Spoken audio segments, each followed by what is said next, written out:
Paiku sare ngal paingal labangal natungalinde paingangal nanda ede ya paile asalmino lando sidonge jam no ku kalka won don e ka jodor don onon e wondibe mon e jatigibe mon e musibbe mon wande kade yitidi e o saido l'un des blogueurs les plus à divantiel. Et ça va péter les gars. Et je vous demande ce soir dans notre studio de partager cette vidéo au maximum possible parce que ça va percer encore très fort. Donc différents voyages dans plusieurs pays, ça donne beaucoup d'expérience. Les gars, la euro fo lando sida nge jam no ku kalko ne ka jodor don euro kadi population Bissau on fo bawto teddungal e respect ko be wadani on tigi be considéri lang be wikaki lang weltano do kadi président PTZ on son excellence Bocce Kandé et toute l'équipe de PTZ sans oublier mon frère ami Gadiko Junior et toute sa famille. D'ailleurs les gars, et avant d'aller loin, je rappelle, comme j'avais dit, il y avait une cagnotte sur place pour notre frère compatriote Mamadou Lamine Camara qui a effectué une opération, comme vous le savez déjà, la cagnotte est là. Je demande toutes les bonnes volontés de ne pas éviter de cliquer ici pour voir cette coordination, pour soutenir, voilà notre frère Lamine Camara. Déjà, on a 65 $. Et n'oubliez pas de me contacter sur mon numéro 78 142 62 28 pour toutes les bonnes volontés à côté de Dakar. Et sans oublier le 31 décembre, on est avec nos frères Fifop, Bagada Wonson, Big Soul, avec Diadiam Binet et Haribo à la Grande Théâtre. Et merci à tous les Guinéens qui m'ont laissé des messages. Paiku sare, comment vas-tu? Est-ce que tout va bien? Oui, tout va bien, les gars. Alors, on est today. Kasare kona kriwo le findu bili rundu yu don fendo do sur le net. Si minno bili parce que no kani hino hauni. Katawata hande Mamadi Doumbouya landete ko jelu avion wangal soda hi konto ngal avion wal yuri e ko hombo yeyi mongal tawata huda do ngala ko jabo sinawi golo avion soda ka o kaka. Mais hande kadi e natana e pidi di tawa hino laba. Chers compatriotes chers guinéens, mine bono ngala dender Bissau, buino jodi aux réseaux sociaux, no siku de hive lami, wala ala mappe no towi, ender la Guinée. Wato kami certains individus, c'est-à-dire individus, hein, qui ne savent rien parce qu'aujourd'hui, ils pensent que leurs paroles écoutées en Guinée là, ça fait rire. Mais non, les CNRD ne peuvent pas diviser la Fouta. Et les personnes qui sont contre le président Loudalé, qui veulent qu'aujourd'hui, la Fouta se divise, ça ne marchera pas. Mais à la Noël Bissau, là où mignon est Djama, mignon Fouta, et ça qui t'aura fait un bon dirgol. Parce que les sages de Fouta, Andou et Bengonga, Tabata penalé. Après, nous avons dit aux réseaux sociaux, menen, Awado à la Gisalou, Awadi Kofa à la Kondo. Et on voit aucun propagande, tout va bien là-bas à Conakry. Ils sont immigrés leur maison, ils continuent les cérémonies, les sages de Fouta ont assisté. Et on a vu des personnes qui disent, nous l'attaquons, si nous l'attaquons. Vous êtes quoi en Guinée? Et depuis, vous comprenez? C'est nous les jeunes de Fouta. Comment nous sommes les jeunes de Fouta? Oui, bien sûr, que Fouta Diano, mais à qui on birdi mon? On parle des pénales, ça n'est pas nécessaire. Aujourd'hui, nous là, on n'a pas besoin de quelqu'un qui nous divise, mais plutôt qui nous envoie des solutions pour nous unir, mais pas pour nous diviser. Awama efuta salminama, eveltani ke ala dibano, eveltani ke kala wado intervention. Fiyo du modu. Ala gisalo alua na hélicoptère fiyo ya futa. Piji di neo, parce que tout simplement vous êtes hainés et vous ne voulez pas que ça marche. Ah bah merci, nous n'avons fait donc on a na wona nanu, fala no ukindi go jamao et on est pénal. tous les Marsali. Donc on va revenir sur ça. Arajama la Guinée, il est là tout des bilibili ou propagande. Doumamadi Doumbouya, yeyo drogue, un narcotrafiquant. Je vais le dire bien. Un narcotrafiquant comme Mamadi Doumbouya, un narcotrafiquant international.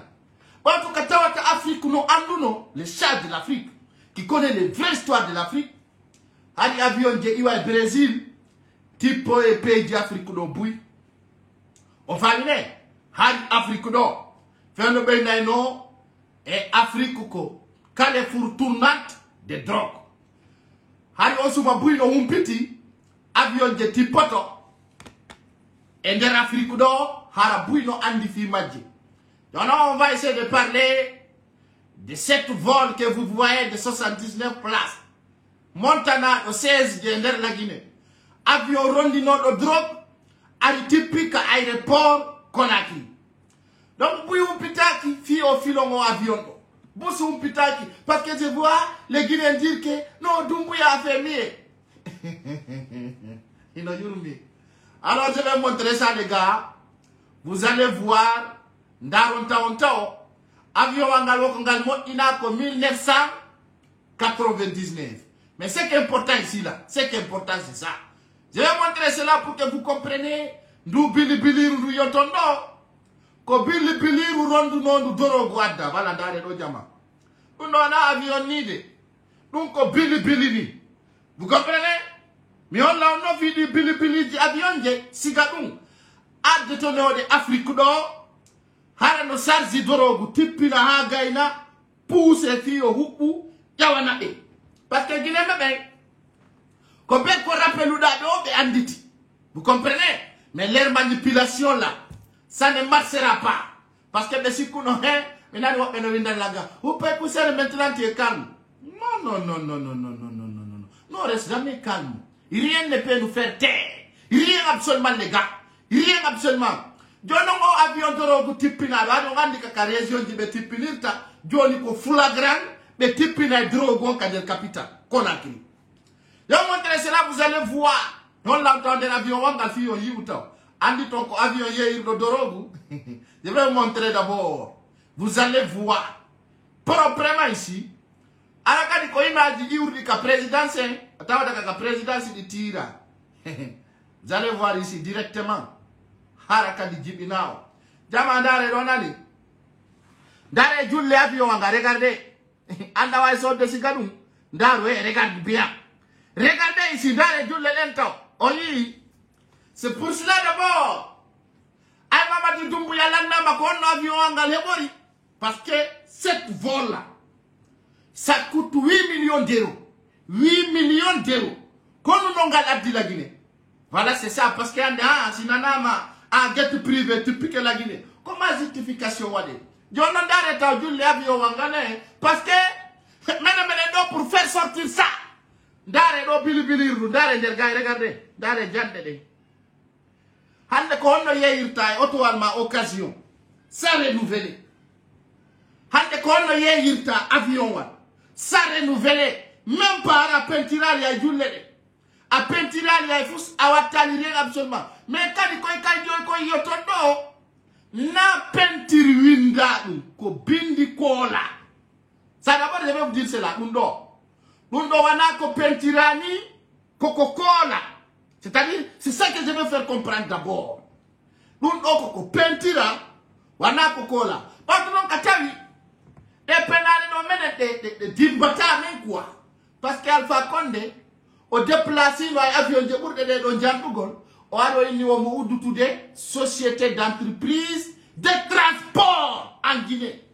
Nous n'avons meyi propagande ne yimbe be sikki Alpha Condé ari gollugol. Tay fo no andi wanano woniri. Mais là d'abord les gars, gagne ndeni ko yoduito wakilare ndem beido. D'ailleurs, si gagne ndeni duiti que vous allez partager la vidéo au maximum possible pour que les collants la comprennent. Leur manipulation ne marchera pas avec nous. Ça ne marchera pas avec les Guinéens. C'est pour cela, partout là où tu vas, pas écouter à peur. Non, on n'a pas peur. Nous sommes là pour vous montrer. Vous allez voir. Derrière, regardez. Jono avion de transport. Qu'on était comme avion de transport. Moi 79 places. Avion wangal besoin de galo. Ko 79 places gal wadata. Ko yimbe chapande njena yo ko dum gal wadata. Gal voyage honto. Gal ya honto ende nagi. Ko nota mi fala on andingol. Mais manipulation campagne mo Doumbouya faut continuer. On va la présentade ka élection présidentielle. Awa Doumbouya ko dom ya binomano. Awa c'est là que je t'attendais. Parce que tout le monde ne savait pas. Et aujourd'hui, là où je vous parle, au CNT maintenant, et cours du Mapedinton, El Mini Sidia Touré. Déjà, Sidia ne fait pas partir des candidats à la présidentielle. Sidia Kangondo Wobe El Minimo. Dama Pigi di Fouti qui fait de la Guinée. Ah, c'est propre. Au Sidia Wondo El Minimo fait Beitimo. Donc, nous, Pili, nous, baisser au dino. Oui, baisser au dino, Ferrari. Maintenant, je vais me donner des détails très francs. Mais on a entendu Pidi, si vous avez un avion de l'eau, araino de Afrique, à de Afrique d'or, arako dorogo de Rondi. Je vais vous montrer ça, vous allez voir. Mais on a un avion de Sigade à détenir de Afrique d'or, arako Rondi de Dorogo. On l'a. Et nous avons un pays qui a des types potono. God des types potono, tel un Bissau. God des types potono, tel un Sierra Leone. Et donc, il y a un mali Bamako. Mais on a un avion décidé de Pinama. Tant que nous avons pour ça, il y a des de Huku. Regardez, ça c'est en Afrique. Dans les mots, c'est là que nous avons Doumbouya. Regardez bien. Dans les mots, ni l'avion ou tipi. Ou le lero. Camille de lero, qui aurait fait le dos. Ça y a eu qui aurait fait le dos lero. Fait le dos, ni mi waïreno. Harisika kung avion kaino tipido, Arno kung, yetu gol German et Kanye. Pour les gens qui savent bien. Mais boulot kingal, tang Alpha Condé. Dans les moments, il y a qu'on va dire que la Guinée no yurmi. La Guinée, je vois aujourd'hui les gens faire des commentaires, c'est mieux, c'est mieux. Il y a des gens qui ont dit hewi, Jamaon, informaki, anda, il y a des gens qui ont dit sur la libération. Donc, ça c'est à l'an 2005. Tabi trafic drogue no marche de l'Afrique do Mota. Nasi Gadouni. Regardez bien. Copie du Taoudi, c'est quelque chose de clair et net. Dare, regardez. Oui, avion soldado. Regardez ça. Regardez ça. Mais, ça va se savoir, Hino. Hino Jama, Wokongal Sora Don Kajao. C'est bizarre. Jonon dare no naduni hino narcotrafic tawo ko flagrant et hore manipulation CNRD. Donc jama du pili rudo Guinée bebe yo duitu hey hino oyi ko de avion jarata Afrique do hara no rondi cocaine hangal heavy tef jonon konati yari hari no sudi jonon Mamadi Doumbouya tipina dorogo ka aéroport au tipinamo quand aéroport, tout le monde va voir.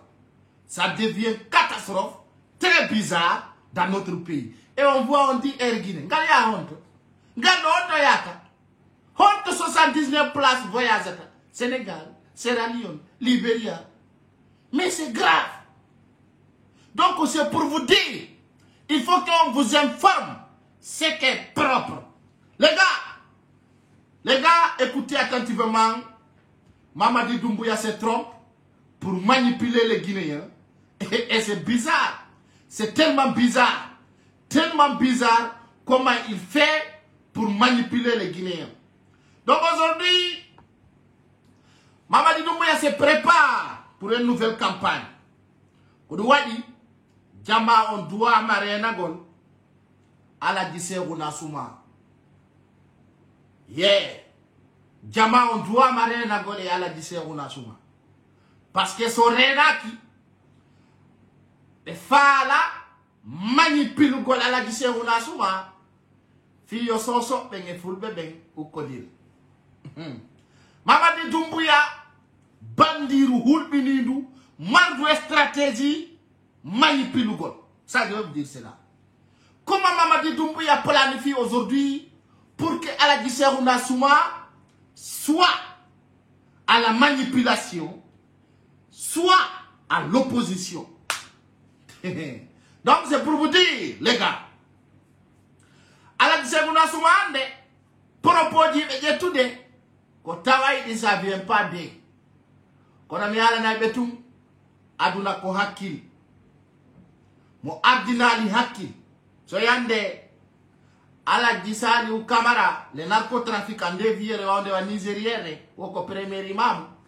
Pourquoi ces vieux là o ala hande kadi sanse nder leydi Conakry ni ko parce que o teddinali hore makko non ko min nata Aladji Cheikhouna Souma taɓe sikkude ko ɓe goɗɗum ay ko ɓe bano adama autre humain so soɓɓe no suti gonga kan mani kaɓɓe no suti gonga kan mawɓe ay mi nani o ɗo nana pulal son ardinali hakkil koko ala na wona na jasinta fi mo ngati pino nyande go hara ay may ɗo sappo surroyta o mi haalani aw ɗum non hande donc Alpha Condé ari no beria kono ko ala na wona na ittimo mawɓe buj joginoɓe o comportement mo fokkintin ɗon ɗo ɓe wonino ka askin makuli. C'est que je vais vous dire, méfiez-vous, méfiez-vous. So rena keɓe kerena yo ngay ɓe ha ɓe gayna ɓe accidami hoore mum. J'ai écouté vos propos, mais personne aujourd'hui ne considère cela. Je vous fais seulement rappel à l'ordre. No andirɗon non hay Bala Samoura et Mamadi Doumbouya ɓe welda wato kamɓe waɗi délégation janɗuɗo ay Aladji Cheikhouna Souma wi ko jakanke ɓen jeyi Fouta. Mamadi Doumbouya weltori propos o ɗum andi toon no hawni. Mamadi Doumbouya était fier ay Aladji Sallou a wowli ɗum ko délégation o noddi Bala Samoura direct yoɓe yaw ko Aladji Cheikhouna Souma e naɓori Lansana Fuyante Lansana Kouyaté au moins min ko Lansana Fuyante min natamo. Partagez cette vidéo au maximum possible les gars. Mais d'abord Lansana Kouyaté Aladji Cheikhouna Souma, regardez leurs manipulations les gars. No yurumi kono moyni piya mo alla dari a pito to arada dari. C'est-à-dire aujourd'hui Aladji Cheikhouna Souma teni di propos dino Fouta parce que c'était leur vision, leur détraction que nous avons CNRD parce qu'aujourd'hui leur programme c'est comment diviser Fouta pour régner. On va dire nous non, mais non quand on dit ça, mignon mais il nous fait quand la dit ça loi fala inigel ko do ko marsata kala ukki do dum mais arrêtez arbitrairement et na ma maison centrale. Mais si que cosa makala bisi konande biya no goddo walla hooli do hore mum yawo no boycota ndara ko feƴƴayno ko on yanayno hore mon ça va passer devant vous feƴƴata ɓawo mum ko yeeso mon ɗon feƴƴayno yiiro guite mon nde les gars ça ne va pas passer devant derrière vous de ko yeeso mon feƴƴayno kono buyi ko hunduko mari nde ɓe wona ɓe watta hande Aladji Cheikhouna Souma ɓe wi ko jalum keɓɓen jeyi Fouta miijiteno woko sage un sage qui prend ces propos-là. On connaît un sage, on est responsable d'une communauté, qui est coordination d'une communauté, qui prend ses propos. Pour quelle raison? Faut nous andi, comme manipulation CNRD. Aïe, mais wadi nous, Bala Samoura, Ambara Kamara, Lansana Fuyante, dans les mots de Djama, regardez. Mais weltanibe Aladji Cheikhouna Souma holli Bala Samoura et Mamadi Doumbouya douaka habude kono ande je rappelle les jeunes sous. Vous voyez Aladji Cheikhouna Souma n'était pas là pour Kerefala Camara et aujourd'hui Aladji Cheikhouna Souma qui pleurait hier à cause de Ali Camara. Aujourd'hui, il soulève les mains de Mamadi Doumbouya. Quand on dit, hey, et on a des sosos de Gonga. Ko soso e soli woni ko bonni Conakry. Hakkude Allah. Soso e no tawa e ko bonni la Guinée. Ko soso e soli woni ko bonni Sare Conakry ne. parce que ande ko rariyata sosojo respecta lo conviction mu ala di segu na suma fami no kanyu ali camara ko bi o ka on avait vu ça et beaucoup de sous ont vu on wadi minno suka be soso be so wotali ba fulbe be e wara yondo ala di segu na suma ndara ondo ara be yakan kono wadi fap. C'est pour cela vous devez comprendre cette message. Alan sebu na suma ya li kamera nangama jogitama be yatu na ka mediaji ala ko be gerani mais on est où aujourd'hui ko do wadi o imamu jokona kiri o weltala parce que kala mo nanda no wiya jonnu do la wo mi nyama on kala ko wiya yo wado wada hayo inna haybe ni mo yo wado goddo o ya wada. Donc c'est ça comme ça, c'est dégoûtant. Non, c'est ni vrai, inokani. Donc quand tu vois cela, attends, c'est bizarre. Kodouadi pitini, c'est tellement bizarre. C'est tellement bizarre. Alors les gars, je reviens à ce sujet qui est très important encore dans ces vidéos. Mais aujourd'hui, souvent, quand on dit pitino marchata, fio be wa manipulugol jamaon. Donc les gars, regardez ici. Quand elle a dit Sandoua, et ala comment dire ça? Elle a dit Seruna Souma, dans les deux lances la fouillante, regardez. Regardez lui derrière ici. Il est très content. Parce qu'aujourd'hui, on a toujours dit Lansana Kouyaté, Ousmane Kaba et certains leaders politiques Kakander Palais Mohamed V, et la raison d'hier est devenue de preuve aujourd'hui. Quand on fait de Kander Palais, quelques temps plus tard, vous allez voir des résultats propres. Donc, quand on dit que on a souvent, on a dit commandant Ali Mamadi Dumbuya Nangisoki, quand on a dit tour de Jude Mamadi Dumbuya, Ender Buramaya, et son sort de Nia. Kono mi hala na do ala disegu na suma hunde wotere taw yejjutude alfa konde gaz no nyama kunani gaz la kirimozeng kamondo suka be belesa wobbe pia amyandi tindando ala disegu na suma komenen ful beben jatti no Mamadi Doumbouya le 5 septembre 2021 et le 6 septembre 2021 Bambeto komenen wanu komenen nabuno Mamadi Doumbouya ka cimetière Bambeto o famini mo yurme awala dise ona tuma mandi tinna ndokani kala ko gerdo Mamadi Doumbouya plaisir mo hebu no Bambeto o hebita tawo nga o maya awadi piji do so wallinali on jasila woni hore mo fewdo adna mo lutti 1%. Ça je veux vous dire cela ko ardingo la kil mawbe ko ardingo la kil an wadi piji tawayno di jama on habbano kidundo o famine. Et j'ai dit, je vais essayer de bloquer beaucoup de personnes là. Attendez, moi, il don't know what a birdi ni nyok dante kamusta dans direct. Donc, quand je vois aujourd'hui Lansana Kouyaté qui était hier opposant, je lui dis Lansana Kouyaté qui était opposant hier aujourd'hui, parce qu'on l'a promis quelque chose. Mais quoi? Ça fait pitié. Lansana Kouyaté qui était hier là-bas, derrière les bas, qui disait tout. Aujourd'hui, il est là. Lansana Kouyaté. Qu'est-ce qu'il va nous dire? Qu'est-ce qu'il va nous dire ici, lui, Lansana Kouyaté? Il y a absolument. Parce qu'il y a un cadre de dialogue. Pourquoi? À leurs intérêts.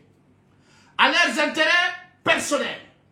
Donc on doit dire opposition be wari be la Guinée ande sandari be el ministre Dia Touré ka kilema be kambe CNRD wo be dogini sen ludale ko bawto non nundo wonde non artude andi tinne do no fulbe be o sawru ganyo jutintake sinadum asupora gido awa hande CNT on noddutu no Ousmane Gawal Adama.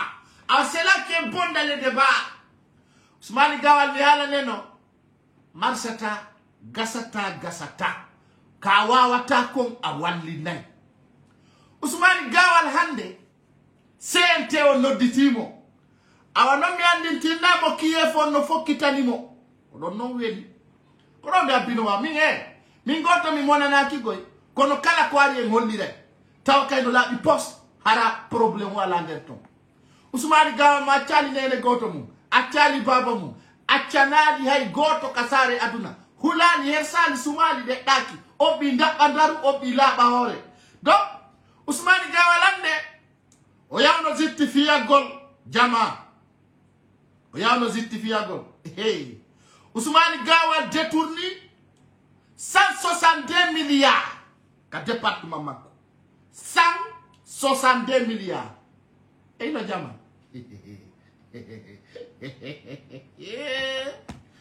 awadi 162 milliards na 2 millions comme milliards o ɗum woni ko Ousmane Gawal détourni depuis wari ka département télécommunication 162 milliards hi ko gonga Ousmane Gawal golliri ɗin ha hoto Ousmane Gawal waɗi ɗin bonne question comment Ousmane Gawal a utilisé les 162 milliards alors je vais vous dire les gars ça va encore péter comme jamais ça va péter comme jamais ko ɗum waɗa teginnuɗen fulɓe ɓen ardingol hakkille partagez vos vidéos parce que les gars vous allez voir beaucoup de choses ici ce soir encore on va venir 162 milliards où il a mis ça ah, comment il a utilisé ça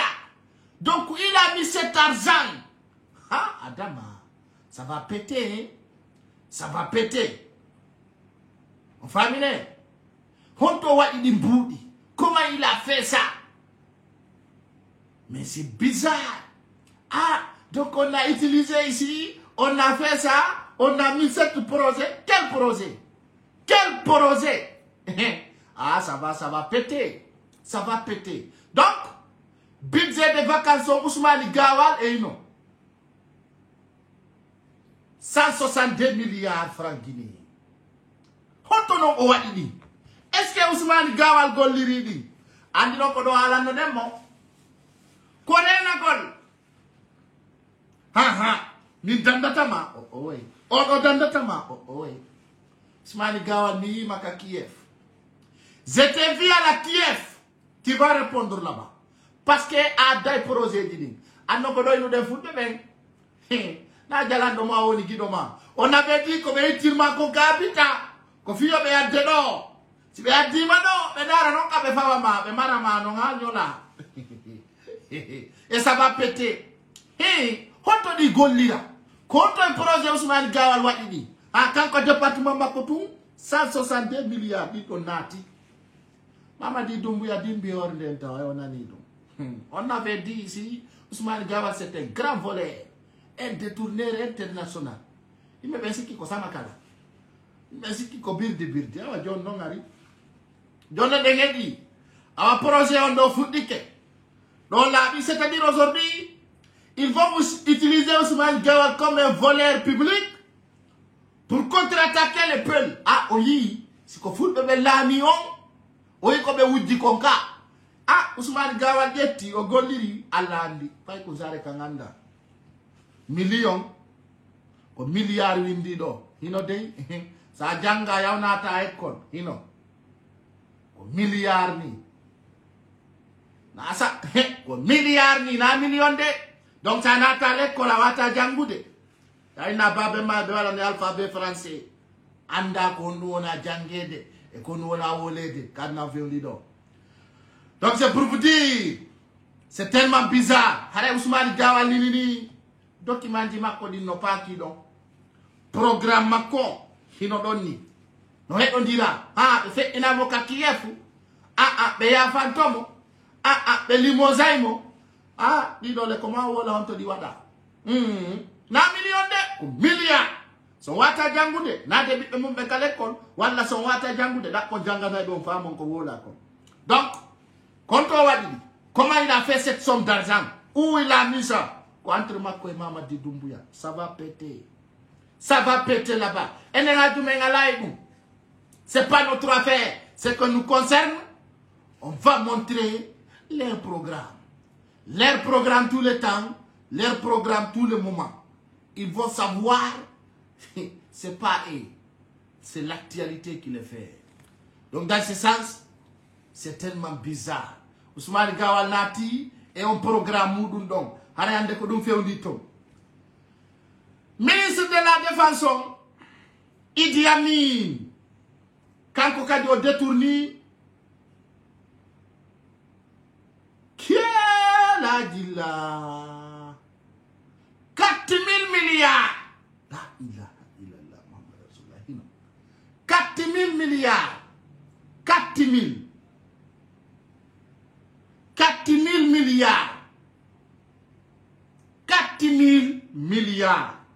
Eh? Si mi nani inde di mbudi no wowle, mi jibo to andude, ko onto di yuri e der la Guinée. 4 000. 4 000 milliards. Ani na demi winde ino e jama. Ko sinti di winde ino. Sinti di validade der la Guinée. La ilaha illallah Muhammad Rasulullah. Wa eno la Guinée.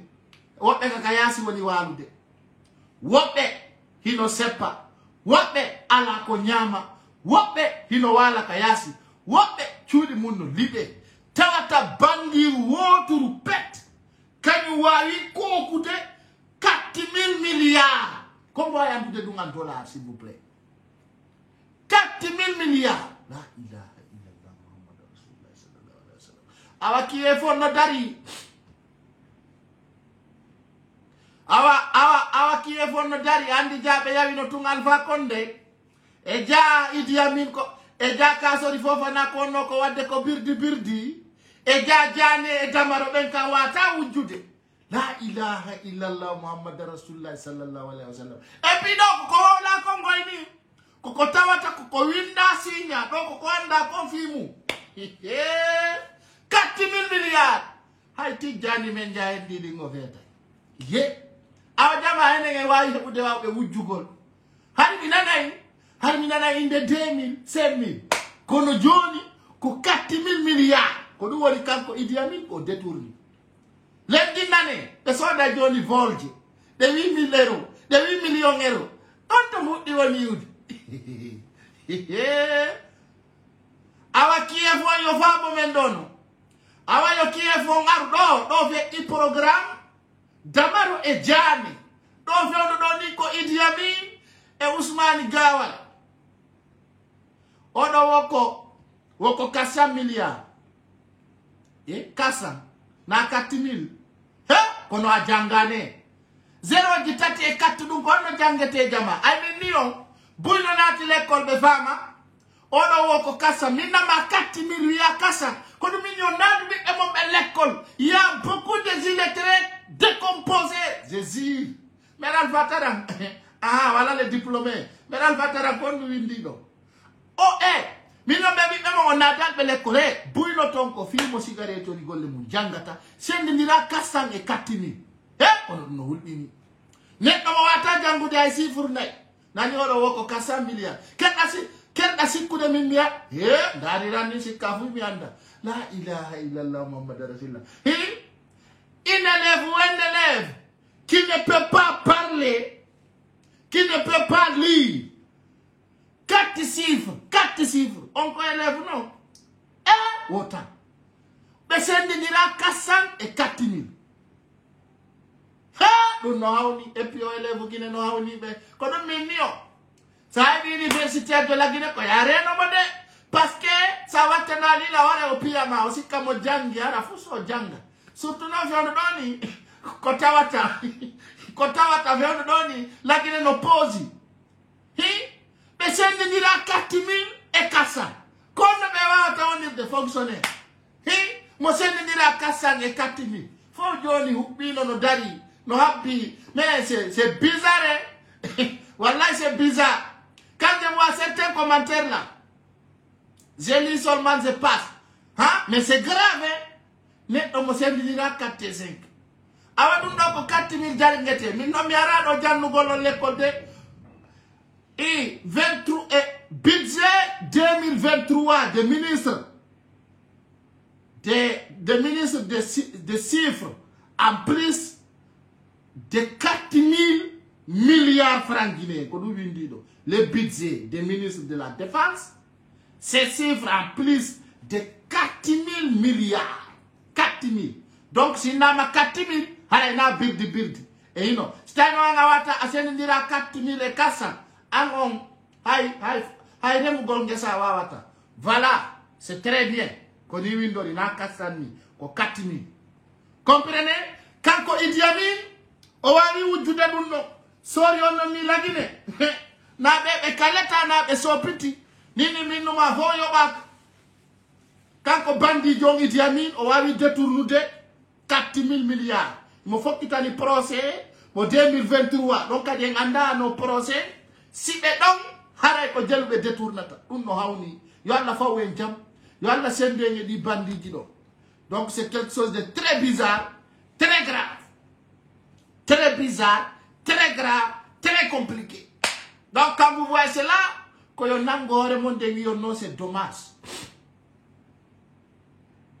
Et, nous avons engi nono jane wujje yi don kaso di fofana wujje wi uden e kari wujje be do non ko wonbe minnuma très offensé.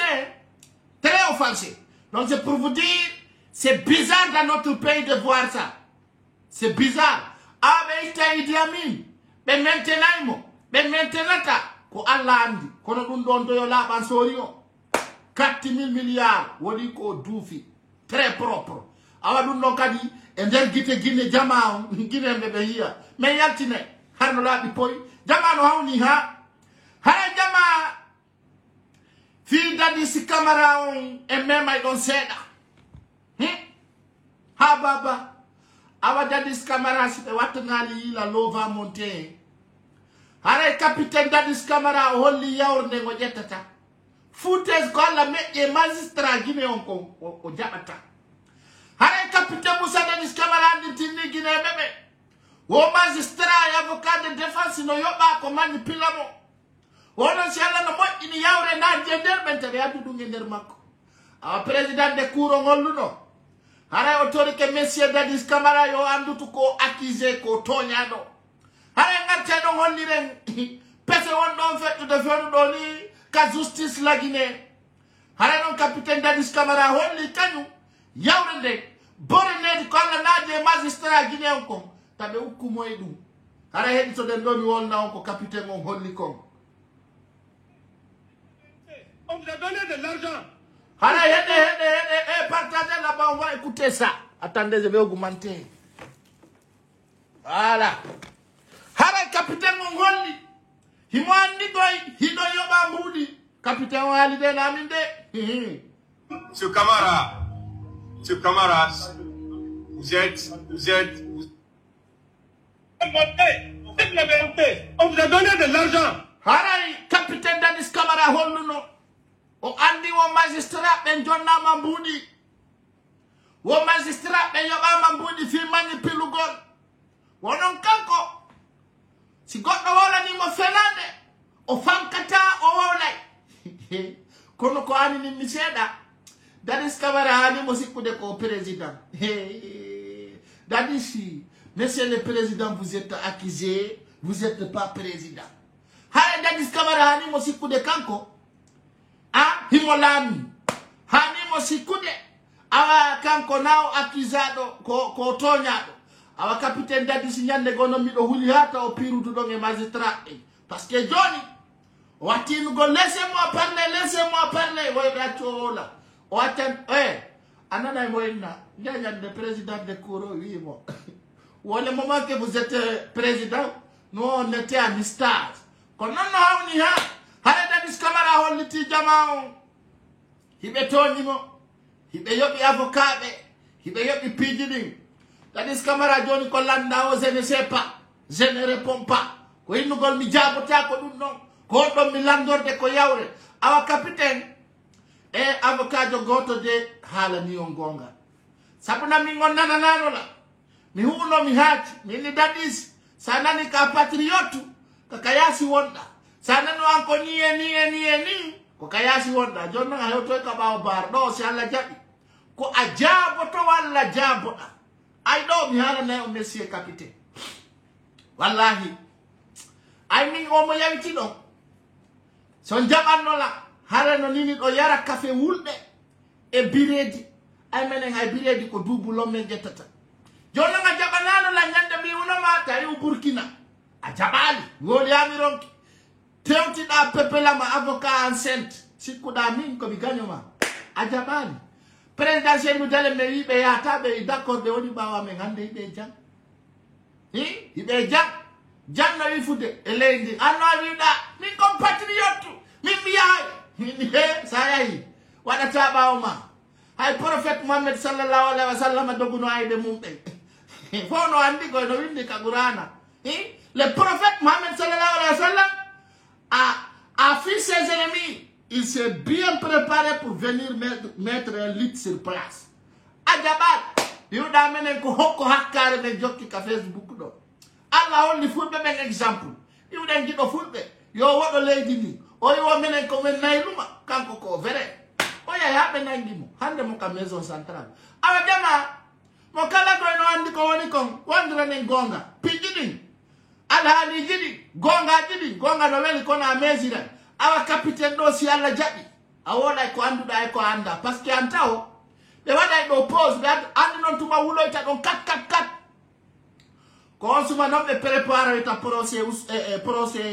procès kanko gido fulbe on be prepare de ni gada na do scénario di ko dum minni on mamadi dumbuya fala kaya de tuma do ngado ha o anda fulbe be hakkille mabbe de wi o procès 28 septembre do o maro ya dadi sa o gayna be non joni be addante on feeji din hibe présentude kanyum gido fulbe ka ba de nyande fo kadi ya ndara nano non be lando do non gido fulbe dunge sardi ko be fay moko do wadi fewno do piji buyno feddude jama humpitaki di kono humpitato awa capitaine o ngolli c'est la vérité. On vous a donné de l'argent. Hare capitaine on hollu no kaba barwal. Wara no woti avocat be e procureur be e défense be ko nandi tatay mum jonna be mbudi. Avocat gollirta kadu. Avocat ko yobetebe mbudi. Avocat ko moni mbudi. Avocat anda fi andi. Avocat hayside kala ko be wadanta ma yo. Avocat no fo no andi. Ou simplement, ce camarade. Hare non, monsieur Camara, attention au monde, tu n'as pas dit mo ha. Dadi si tay o fidi. Tay fiondo, nyande gore so watana ya dadi si doga ya chando. Nyande gosi, gila bebe yandarwe. Si vous ne faites pas attention, si vous ne sécurisez pas bien les portes là, nyande go dadi si moto doga wa chando, hambetu. Hare dadi so ya on mo. Ce camarade. Vraiment qui sont pas du tout offensants. Président de Kouron, Moluno.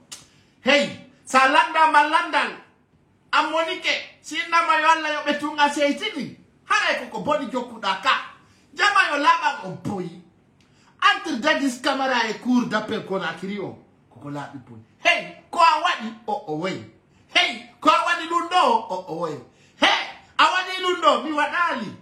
Perevo monto woni kono dadi si awe ko kanko wadi tungo yama kene ko mi wadi do na discours grand peni de do na hala grand peni de les choses doivent être claires mon capitaine sinon je vous vois en prison donc capitaine on jaboto ko landa don kon on jaboto wi par ou non so même minute o gere be habbayo nge kapol capitaine acce e landi ka on capitaine wi woko be wadira ministre d'état-major wo kambe be andi kaso be andi ni eni don non président ngonno ton président dadis acce awa so ngachani be holli day si on watana lila hare ko male jaba don ko landa don ko Discours creux, ça ce n'est ni un propos offensant.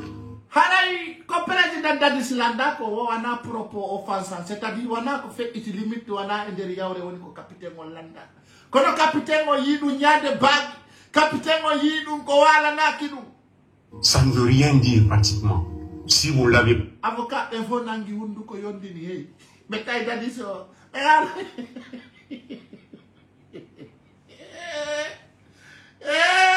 Justice la Guinée. Et metai du dos là du ko do wale te jama. Jama de vous dire quelque chose. Combien de ko hoda disi woli ko regili ko hunde wotere. Ko ka wi donc ko senu dalen gagni en 2010. Kao kanko gagni. Ko lutti ko ho kala ko dadi su wola na ko nya. Joni de ko gonga jama. Ala ka dadi sorta ko tumba ukino be a Paris. Minadi mo wola don fi tumba, je vois que voilà, il est fâché, voilà, il est énervé, mais bon. Quand même, j'apprécie le président des cours. Ça, quand même, c'est un homme très intègre, très responsable que je vois. Et aujourd'hui, je l'en félicite quand même. Et je vois aujourd'hui, il est bien quand même.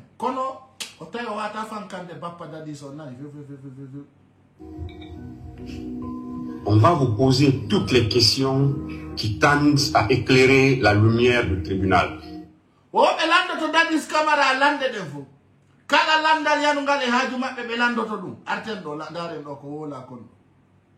avez indiqué avoir reçu 22 millions de dollars, n'est-ce pas?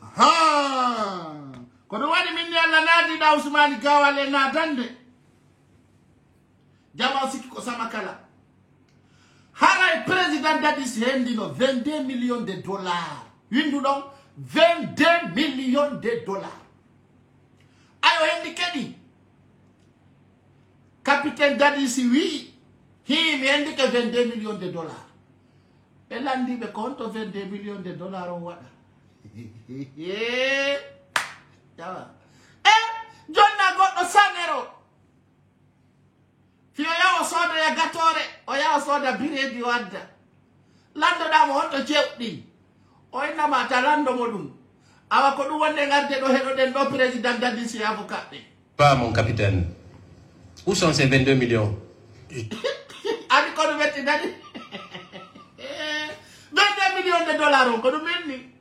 Gollu gole eta no weli wela. 22 millions de dollars. Hidi honto. Je ne réponds pas à cette question. Est-ce que vous savez qu'il y a... Awa capitaine d'Addis wo jabuta kon question do. Si mo jabo yalla pas mo jabuta. O répondata. Jawa. Video ko komba wo to kat woni dertoni. Une procédure judiciaire qui est actuellement pendante à l'ORDEF pour justement rechercher ces 22 millions de dollars. Awa capitaine mo holli wo fi 22 milliards on wolta. Wo fi 22 millions de dollars on wolta. Awa landi do mo wi mo ida andi non. Awa pilenti no hore ma fi no 22 millions de dollars hettoro me ganda on to waddadi. Capitaine d'Addis wo jabuta.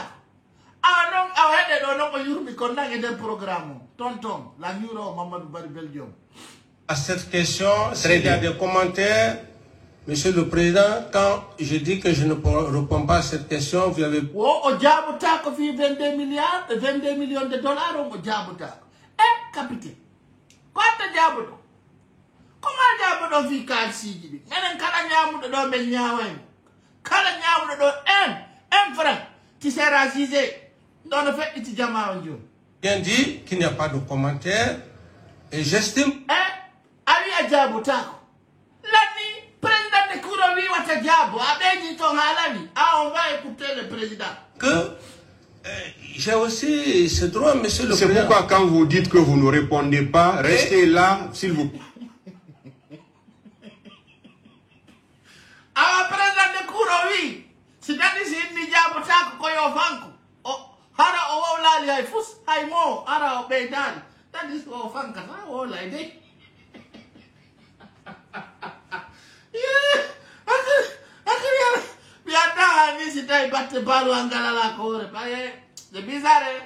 Quand vous dites que vous ne répondez pas, mais vous-même vous dites je ne réponds pas, mais vous continuez encore.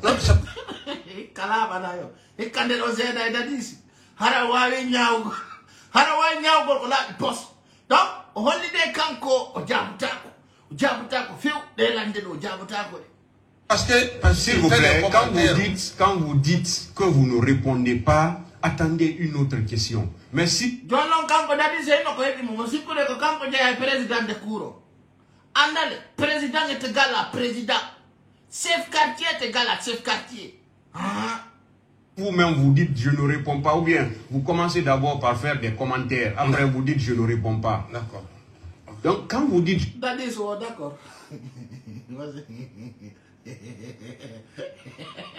D'accord, non. Président Dadis, vous êtes civil aujourd'hui. Ne répond pas, attendez une autre question. Donc c'est pourquoi vous devez vous calmer.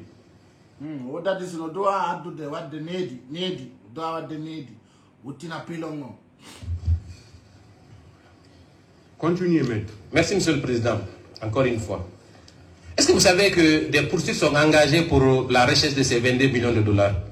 Et je n'en sais rien. Donc, vous et le général Konaté, il va falloir d'un moment à un autre vous expliquer sur ces faits. Je parle. Voilà comment général Sekouba Konaté et Dadis Kamara wola konto 22 millions de dollars wada. Awa Dadis wino wola ta hay non sarlu waytandi tinno kanyum. Ino portani Sekouba Konaté mandat d'arrêt international. Mandat d'arrêt international contre Sekouba Konaté. Alors le général Sekouba Konaté rappelle, il a dit dans ses propos, je ne répondrai pas à la justice guinéenne. Ara Sekouba Konaté holli kanko notre tako justice la Guinée. No fidje hino jale. Ara Sekouba Konaté ojeti ko yete kon exilé. Il est en exil. Donc, Ara Sekouba Konaté no wadana mandat d'arrêt international. Mais il y a l'Interpol, mais il y a la police nationale, mais il y a les Haïhoune, au Darnata Kanko, Sekouba Konaté. Parce que la justice guinéenne n'est pas reconnue au niveau international, le pouvoir sur place n'est pas reconnu, et le président de la transition a trahi la conviction, il a violé tous les actes de la Constitution, et puis il veut éliminer certains leaders politiques aux élections présidentielles. Et je rappelle les Guinéens, et Mamadi Doumbouya veut se présenter aux élections présidentielles. Mais, coûte à coûte, terre à terre, ça va passer devant nous. C'est pour cela aujourd'hui les narcotrafiquants internationaux. Mamadi Doumbouya veut prolonger une nouvelle durée de la transition. C'est dans ce sens. Aujourd'hui, il est en train de manipuler les sous-sous, manipuler les peuples. Donc, ça ne marchera pas. Mais coûte à coûte, je rappelle aux Guinéens d'être prêts de combattre Mamadi Doumbouya. Parce que je vais vous dire ça. Au nom de Dieu, Mamadi Doumbouya va se présenter aux élections présidentielles. Je l'ai dit ici et je le dis encore. Mamadi Doumbouya, déjà, il a confisqué le pouvoir. Il a tué, il a trahi la nation. Il a trahi la conviction. Et aujourd'hui, il cherche à manipuler la communauté internationale. Et aujourd'hui, il fait une campagne sur place. Une campagne de preuve que je vais vous montrer ici ce soir. Une campagne flagrante. Une campagne très directe.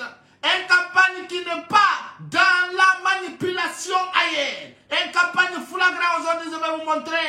Quand Mamadi Doumbouya, bandit aujourd'hui, tu sortis. Pour faire des campagnes, les connards, voilà, vous vous souvenez? Voilà, il se prépare. Il se prépare. Il se prépare. Il se prépare.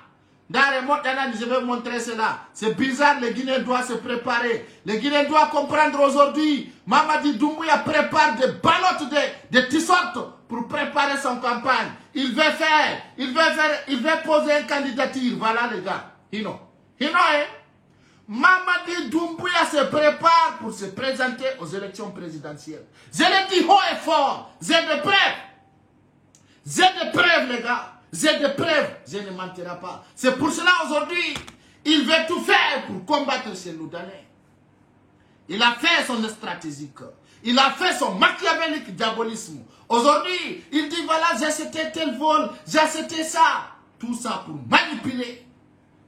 Et je rappelle les Guinéens, ça ne marchera pas comme ça.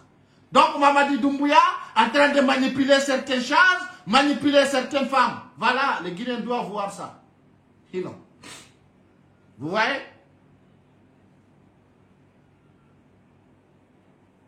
ko do tawa ko arno ko wonno duma on ka ministre d'habitat fo no andi. Mais on va venir sur ça pour que vous devez comprendre. Oyi Aïsidi Touré El Minama Lansana Fuyante et Mamadou Silla no jodi doton no signino. Kono wadi j'ai toujours dit les pires ennemis de Cellou Dalein n'est pas loin de lui.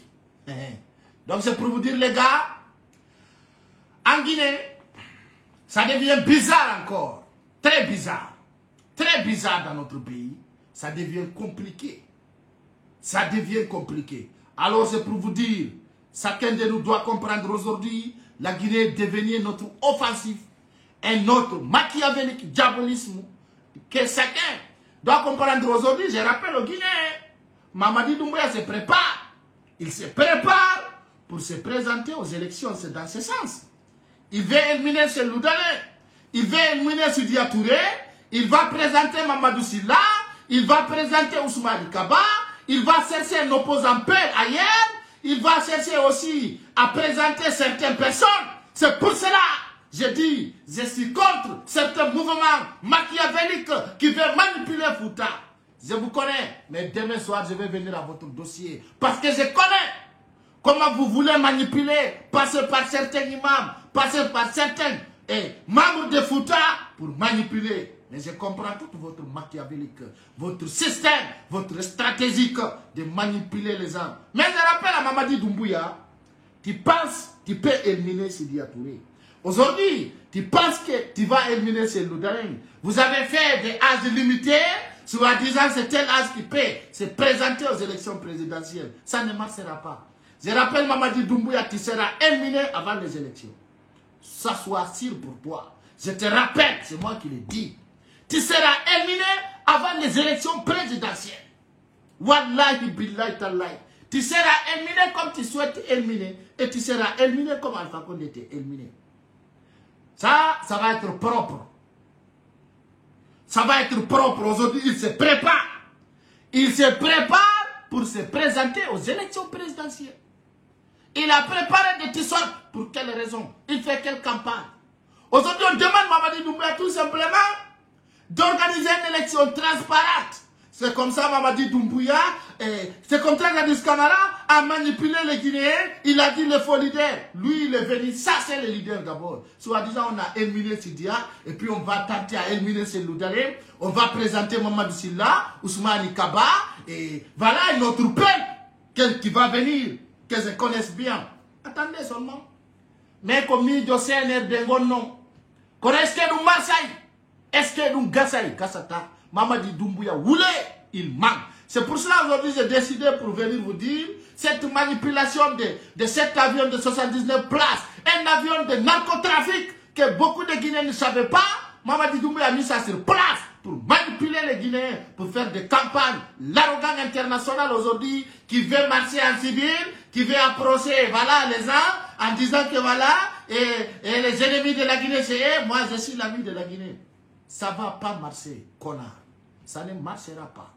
Je vais te dire, tu seras déculotté ici. Je vais te déculotter. Je suis de retour, c'est pour vous dire, chaque 20h, soyez prêts. Soyez prêts à l'offensive. Parce que chaque 20h encore, ça va péter. Ça va être pire sur. Et là, je vais te dire, la Guinée. Où il y a là, fala de Nande. En le sondage, je vais montrer quelque chose sur cette immigration. Je dois appeler un appel dirigeant, c'est pour cela que je vais couper ce direct. Mais je vais vous montrer demain, je vais revenir là-dessus. Je vais revenir là-dessus. Je vais vous montrer ici une manipulation qui est aujourd'hui une délégation de bandits comme Amara Kamara. Dans les gars sous les tchangles de faux, sous les tchangles de l'as. Aminata, il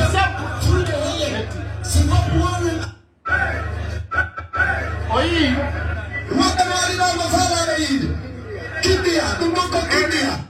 Il n'a pas pu dire de faire la mode, mais là je dois affecter un appel dirigeant. Oui, Aminata. Nous ne pouvons pas faire Golmagarawi. Quand nous avons des millions, quand nous avons des taux.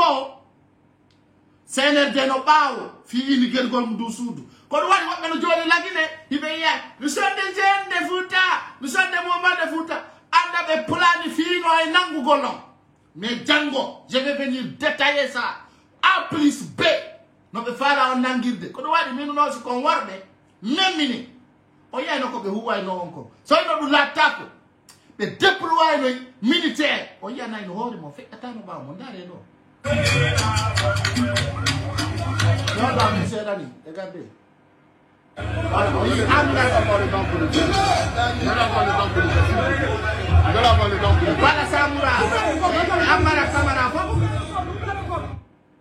Mais demain, je vais venir détailler cela. Des raisons très fortes. Donc, je demande tout un chacun qui a participé dans ce direct de partager. On se retrouve tout de suite demain soir à partir de 20h, Inch'Allah. N'oubliez pas aussi de soutenir notre frère qui est malade de Lamine Camara. Et sans oublier les rendez-vous de 31 décembre, comme on appelle, à la Grand Théâtre avec nos frères FIFOP. Donc, je vous aime beaucoup et à bientôt. Bye bye.